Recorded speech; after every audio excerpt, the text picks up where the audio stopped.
talking about kohlrabi today.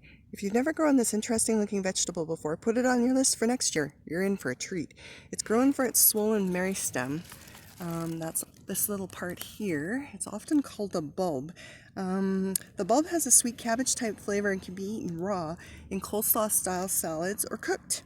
You can also eat the leaves. They're great in stir fries. I've been hearing from some gardeners that their plants are not developing the bulbous meristems. They're just growing big, beautiful leaves. What causes this?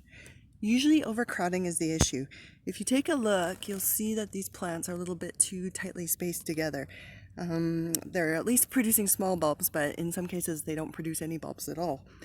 Give kohlrabi plenty of space, especially the giant varieties that produce the really large bulbs. 6 to 8 inches apart is good for the smaller varieties like these guys. Thin the young seedlings to gain some more room if necessary. If you keep the roots intact, you can transplant the thinnings to another part of the garden so that they're not wasted. Too much or too little water can also lead to poor development of bulbs, so make sure you're consistently watering.